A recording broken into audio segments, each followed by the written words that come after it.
Well, hi, this is Steve Hall. Thanks for joining me for our 7th video in the Veritas series. One of the most common reasons that people feel like they cannot trust the Bible is this belief that what happened in the first century, nearly 2,000 years ago, has to be unknown. You know, they feel like the past is shrouded in mists and fog, and there's no way to know what really happened. And many people even have the idea that what we have is the product of maybe something that some guys got together in maybe the 2nd or 3rd century or 4th century, whenever, and they wrote all these stories, they manufactured them, and they were myths, and so they put these things together and passed them on as if it were history, but of course it was really mythology. The problem with that kind of thinking is actual history. We have plenty of historical data that goes back to the 1st century, and a lot of that comes in the form of manuscripts. You probably remember that the printing press in Western civilization wasn't invented until Gutenberg invented it in the 15th century. Until that time, if something were written down, it was usually written either on parchment, which was a writing material made up of animal skins, or papyrus, which was a more fragile writing material. It was kind of a precursor to our modern paper, and they made that out of some reeds that grew in Egypt along the Nile River. But once something was written down, of course, those things decayed. And it either decayed and rotted away, and that was the end of it, or someone else copied it on another piece of parchment or on another piece of papyrus. If that one started getting in bad shape, someone might copy that one as well. And these scribes would copy what was written earlier. And all of these things are called manuscripts because they were written by hand.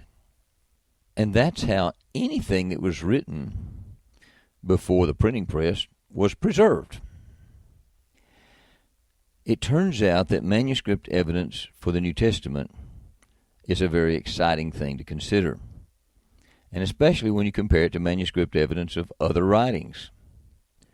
Let me use this timeline to kind of illustrate what I'm talking about. Here's a timeline that takes us from 500 BC through the birth of Jesus up to about 1200 AD. Let's consider the Greek philosopher Plato. You've probably heard of Plato. No, not that stuff. Plato with a T, the Greek philosopher.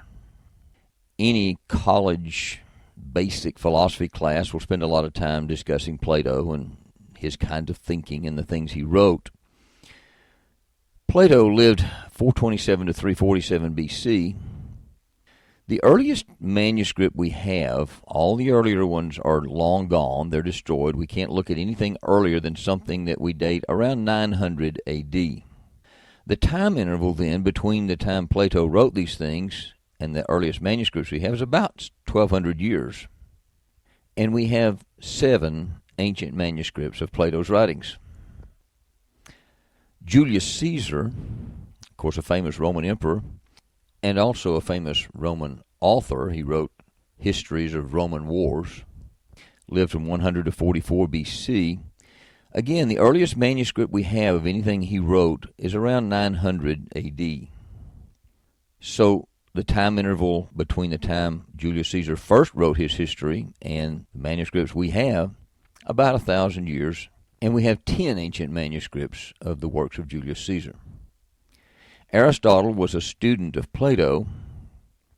He was another famous Greek philosopher, lived 384 to 322 BC. The earliest manuscript we have from Aristotle is a little bit later than the manuscripts we have from Plato and Julius Caesar. The earliest manuscript of Aristotle is dated about 1100 AD. So the time interval is a little bit longer, 1400 years, but we do have more manuscripts, 49. Now, this is pretty typical manuscript evidence of writers who wrote roughly a couple of thousand years ago. Here's a chart that's been adapted from the Christian Apologetics and Research Ministry. You may want to hit pause and look at some of these. We're not going to take time for that right now. When we come to the New Testament and we consider the manuscript evidence of the New Testament, the difference between the New Testament and all these other writers is kind of shocking and stunning if you've never considered it before. The actual earliest manuscript we have was written only a few decades, not hundreds of years, a few decades after the New Testament was completed. Now, that wasn't a complete New Testament, of course. That was just a little portion of the Gospel of John. But any manuscript dating back that early is considered phenomenal. And then in the decades that follow that, the first couple of centuries after Christ, we have tons of manuscripts. So instead of 7 manuscripts or 10 manuscripts or even 49 manuscripts, we have thousands of manuscripts. Now here's the point of all this. People who would like to believe that they cannot trust the New Testament because it was all put together maybe several hundred years after it happened have a problem with all this plethora of manuscript evidence. We have a huge amount of manuscript evidence that takes us right back to the first century. And in addition to the manuscript evidence of the New Testament documents themselves, the actual New Testament, we have lots of things that were written at the end of the first century and into the second century by Christian teachers quoting a lot of the things that were already written in the New Testament. So there's even more evidence than just the New Testament manuscript evidence itself. This is the kind of evidence that caused a great scholar, Frederick Kenyon, former director and principal librarian of the British Museum, to say this for the benefit of the people who felt like they couldn't really trust the New Testament, that the New Testament documents really weren't reliable, that they were doctored, that they were changed, that they were written very, very late, those kinds of things. Based on this kind of evidence, he said this. I love this quote. He said, the interval then between the dates of the original composition of the New Testament and the earliest extant evidence, he's talking about the earliest manuscripts we have, becomes so small, this time interval becomes so small as to be, in fact, negligible. And the last foundation for any doubt that the Scriptures have come down to us substantially as they were written has now been removed. Both the authenticity and the general integrity of the books of the New Testament may be regarded as finally established. And what Sir Frederick Kenyon is saying here is that we have all kinds of assurance now, based on historical and manuscript evidence, that the New Testament you're reading is the same New Testament that was written in the first century. There is just no basis for the hypothesis that maybe some guys wrote it a few hundred years later and made up the stories.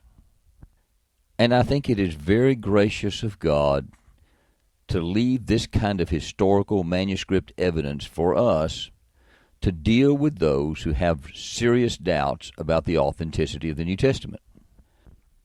But there's still more, so don't miss the next Veritas video.